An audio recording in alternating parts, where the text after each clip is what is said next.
So this is the video on continuity of consciousness. This is video 1. And this has to do with the peaceful self process. This video can also be used in other series that I'm creating, such as the Yoga Sutras of Patanjali. And what we emphasize by continuity of consciousness is that we no longer remember and then forget who we are. We are able to stabilize and remember, ideally, 24/7 who we really are, not only as an individual self, but as a universal self. So let's start with a general sense of understanding who we really are. And if you've been following my other videos, we've been looking a lot at this question of who am I? Here is the short understanding of it based on different levels of consciousness or awareness. So let's begin with where most of us identify. Now, this has been called by a number of names. It is here called the local self, my personality. It can also be seen as my individual separated self. I'm an individual separate from others. It can be called the ego. And I say when selfish because the ego, as it's popularly used, that word today, means selfishness. But in certain spiritual teachings that I've studied that were written in the 1910s, 1920s, 30s, 40s, ego was used in a different way than that. So ego, when the word is understood as being selfish. And if you've followed some of my other videos, I have described this as the video game avatar. Now, what do I mean by all this? It is that individual sense of I am Lisa Love, I have my own individual body, I lead my own life, have my own needs, and I am separate from you. And especially in the dog-eat-dog head honcho world, I'm going to make sure that I get my needs met over you so that I have plenty of power and ability to gain pleasure over pain, and ability to have lots of money, lots of security to grant all my pleasurable wishes at the expense of you. Hopefully I can get away with doing that without hurting you too bad, but if you threaten me, I will definitely hurt you. This is all the local self. Now, there's another level, and that's what I call the peaceful self. The peaceful self, some people call my soul. Some people call it the higher self. Some the non-local self, which means it's not anchored in a localized body or localized brain. It's beyond the brain and body. Some people call it the essential self. There are many different names for these two types of things. But this is where I am more spiritual, and my consciousness is not locked within a body, within a brain, within a feeling of separateness. And accessing that helps me become more the peaceful self. Now, if you have been following my other videos, you are already familiar with this model that I'm about to present on levels of consciousness. If not, then just hang in there. Hopefully at this point it's not too complex. So the first, again, is the sense of local self, my personality, known in many ways as the ego or the selfish levels, or in the Yoga Sutras of Patanjali known as Prakriti. These levels are comprised of my physical body, my physical needs, my physical environment, my physical stuff, like my house, my stuff in my house. Emotional, all the different emotions I have, anger, jealousy, fear, confusion, guilt, happiness, joy, etc. All the different emotions that I have. And especially if I'm focused at this level, my emotions go high to low, and it's all about me trying to maintain the highs and not go into the lows, which is not how we approach real spiritual practice. We acknowledge that there are always going to be highs and lows, but we learn how to approach them from, let's say, a higher level. At this level of the local self, we have my thoughts, my belief systems, my conditioning, my way my culture has taught me how to live, the way my religion has taught me how to live. All of this has to do with me, my mind, my emotions, my body, my physical environment. And I am separate from you. And we're good so long as I get my way. There are higher levels than this. And if you've already seen my videos, you're aware of this rainbow bridge, this antakarana, that helps us shift in consciousness to a different kind of who am I, to a different kind of identity, which I am calling the peaceful self, the selfless levels, the soul. This is also in the Yoga Sutras of Patanjali known as the levels of Purusha, which take us into the Buddhic plane, which is that plane where there's more a sense of unity and oneness, though it's not just that simple. And I'm not going to explain it in depth in this video, but just in generality, it has to do with that higher awareness that knows how to treat all of me, which includes everyone and everything, well.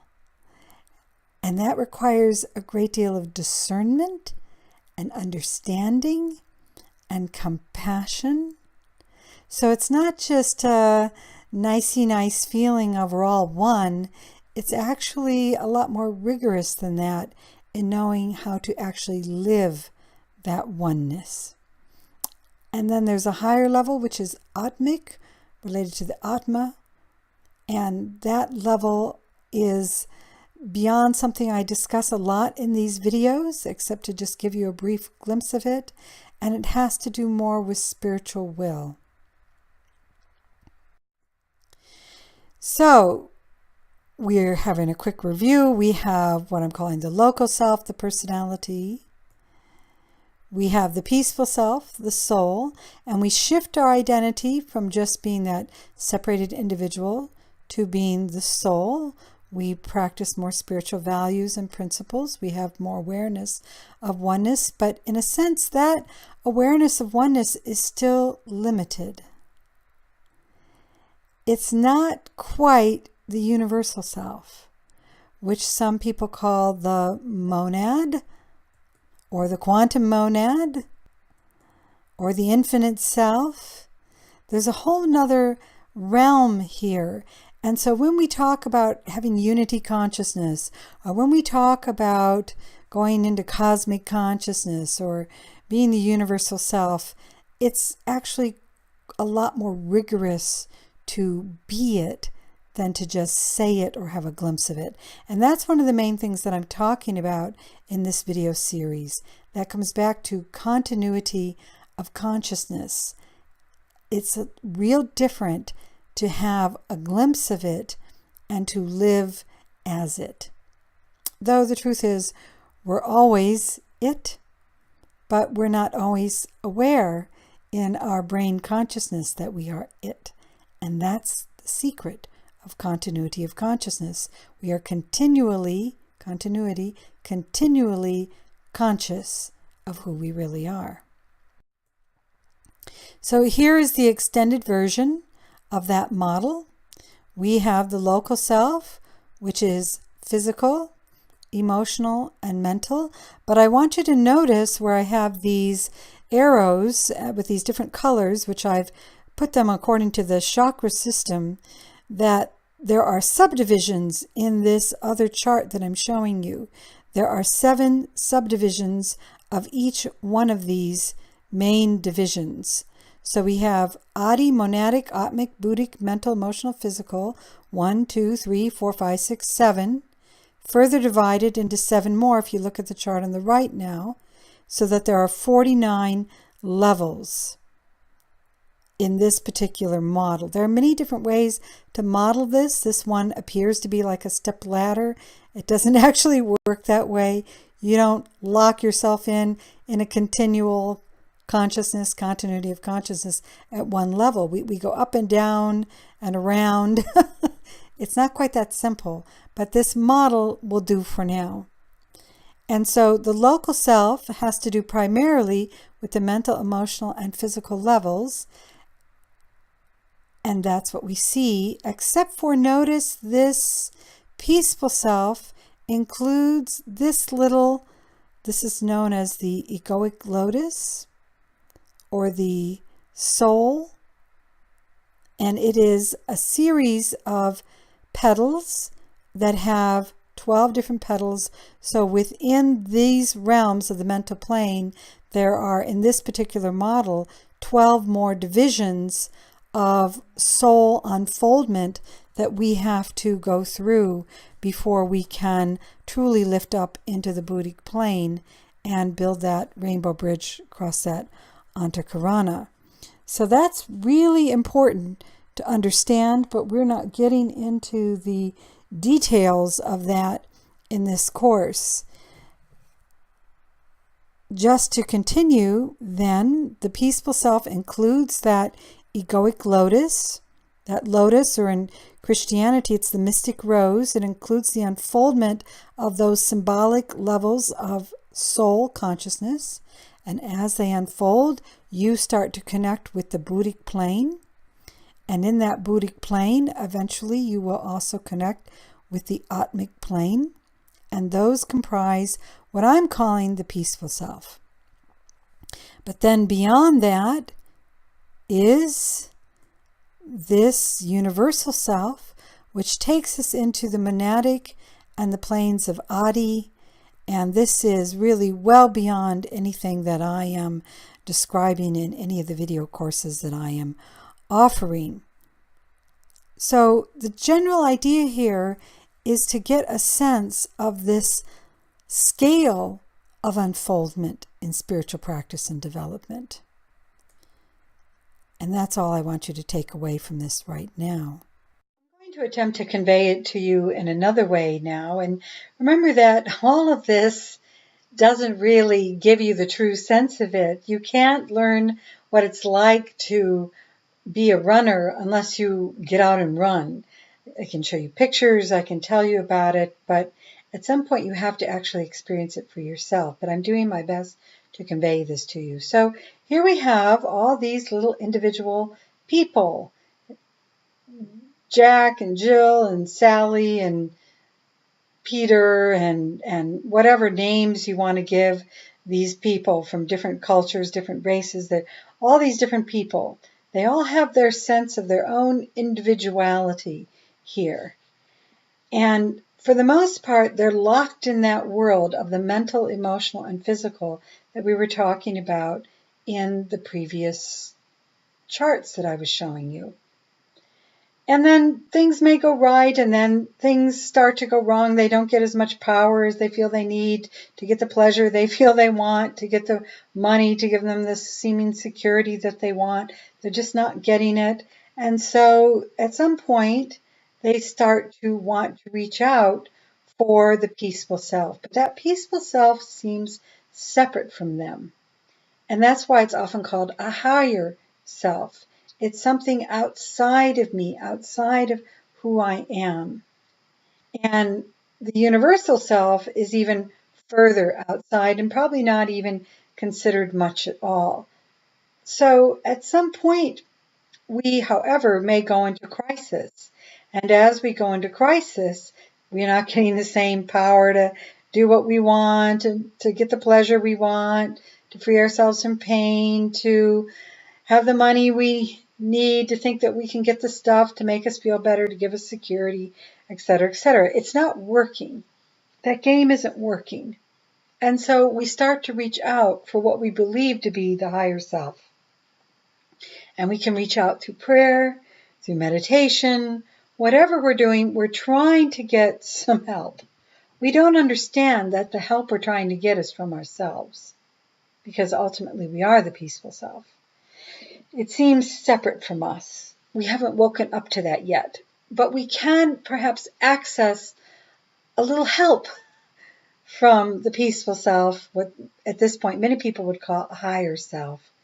to give us mercy, to give us some grace. Some people may call this aspect God, even though that is a very small sense of the word God or goddess. And usually we go about our daily lives and we forget about the higher self. We go back to the local self. We're getting the power, the pleasure, the money, the stuff to do what we want. And then something happens and it goes wrong and we reach up to the higher self again. Please help me, prayer, meditation. And this can go on and on and on for quite a while. But at some point we wake up. And as we wake up, we realize that we're not separate from the peaceful self, the higher self. We are that peaceful self, that higher self. How do we know that? We've shifted our consciousness.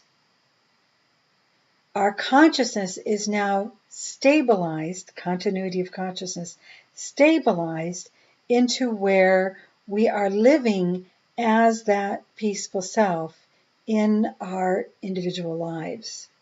We live with spiritual practices and values. We have more mastery over our minds, our emotions, our physical body. We tend to be more selfless versus selfish, and life just starts to work better. And that sense of separation of you as different from me starts to dissolve, and we start to realize this thing that we're actually all that peaceful self.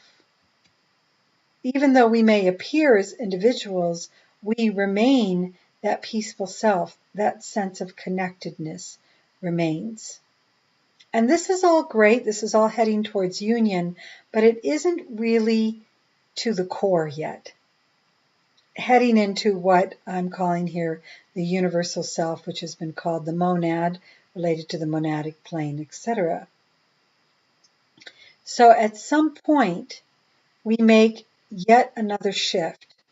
Yes, we know we are the peaceful self, but we strive even beyond that domain of relative peace to want to become universalized. And what we think about, how we act, how we feel, all of it shifts as we move into that universal self-identification. And at this point, even that sense of soul dissolves increasingly into just simply the oneness of the universal self. And we remember who we really are. I am that I am. We shift. I am local self to that I am peaceful self. I am peaceful self to that I am universal self. And we have union. Now, it would be great if it was just like this step ladder process where we all just step by step move up the ladder and get there. But the problem is, which we were illustrating in the videos on the Yoga Sutras of Patanjali, is we remember who we are, and then we lose continuity of consciousness. We forget. And we go back, away from union. We slip back out of universal self, and during the day, remembering that we're that universal self, and we focus more in just the sense of I'm a soul, you're a soul. We act soulfully together, we are soulfully together, but we're not universalized in our consciousness in the same way anymore. And this is all well and good, but at the same time, we're starting to say, am I the peaceful self? It's like we're no longer getting fed by that universal self, by that monad, and we start to slip. And even though for the most part we're the peaceful self, because we're no longer fed, we start to forget that that's who we are. And we drop back down another level where we're somewhat connected to the peaceful self, somewhat connected to the soul, really not connected much at all to the monad, though in truth We are always the universal self. We're just forgetting in our consciousness that that's who we are, to the point where we may even drop our understanding and connection of ourselves as the soul and drop all the way back down into the local self, where we're just simply saying, who am I? And forgetting and just being our isolated selves again, going through our daily lives, focusing on power, pleasure, and money and stuff again. We've lost continuity of consciousness. We've lost our sense of who we are. Now, we are always universal self. We're always peaceful self. We're always local self. But we've lost the connection, the continuity of consciousness. And in that forgetting, we have difficulty. Now, to help us understand what's going on here, we also have to understand the difference between states of consciousness and stages of consciousness. Because continuity of consciousness doesn't involve just getting yourself into a state. What is a state? It is basically a high. It's an altered state. It's a peak experience. It's a feeling of, for that moment, that time period, going beyond yourself, going beyond usually the sense of the local self into a feeling of there's something higher. There's something out there through the tunnel of white light, somewhere into another place, another zone. There's another me. There's another reality out there somewhere. And there's many ways to lift ourselves into a state. And there's nothing wrong with getting into a state. The problem is when we get into a state and confuse it with believing that we're at a particular stage. And this is especially important in continuity of consciousness, because if we're just going from I'm the local self popping into a feeling of peaceful self, or popping into a feeling of universal self, and then here I am in my majority of my day, this person who is having to deal with life, and that can be tough, and I don't like it, so I'm going to get into another state to pop myself out. We're not really evolving spiritually. We're just getting high. Whether we get high through drugs that take us there, or we get high through meditation that takes us there, you can become what one of my spiritual teachers called a bliss ninny. You just want to sit in your blissed out zone of meditation and not have to do the hard spiritual work of growing up. Meditation is there to inspire you to grow through certain stages of development. You can get high through sexual encounters. You can get high through having your aha moments, or having yourself be filled with the Holy Spirit, which is pretty much the same thing as Kundalini, though you can do Kundalini practices to try and get high, or you can go get Shaktipat, energy zap, from some spiritual teacher and whatever religious faith it is. That kind of high from a spiritual teacher can give you that energy, that Shakti. You can get high through peak performance, sports, creativity. These are some of the main ways you can get high. And in a way, they're good in that they can wake you up, but they're bad if they just keep you jumping in and out of states.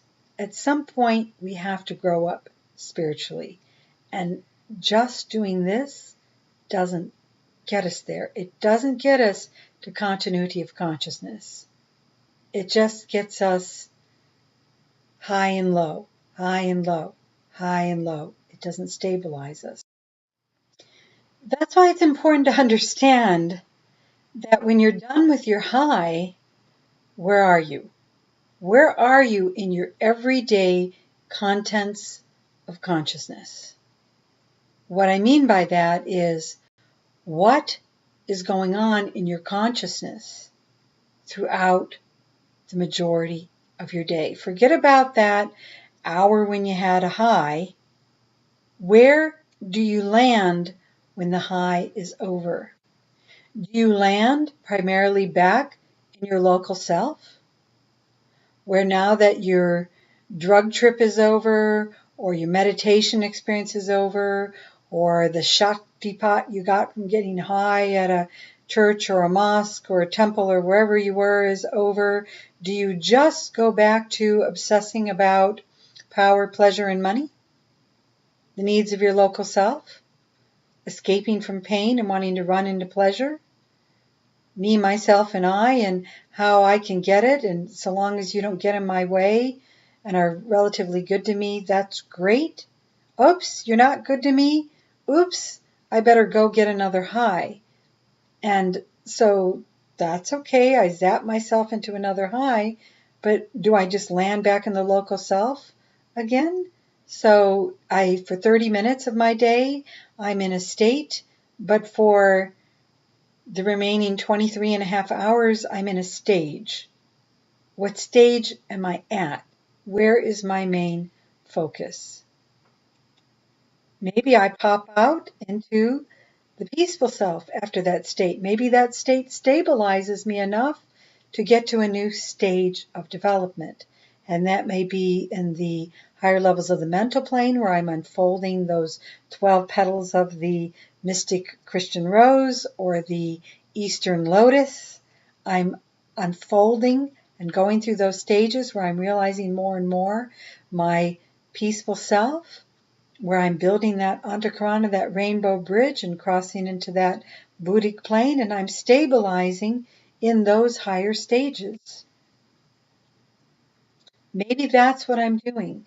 And ultimately, states of consciousness are meant to lift us into stages. And we're only lifted into stages as we stabilize that consciousness on higher levels. So that is the end of part 1 on continuity of consciousness. There is a second video if you want to continue this exploration. And just to let you know, this video is part of a series of videos that are produced both on the Peaceful Self process and also on the Yoga Sutras of Patanjali study that I am doing. And you can read more about that study if you're not already participating in it with me in this slide, and also learn more about me and how to contact me in the following slides.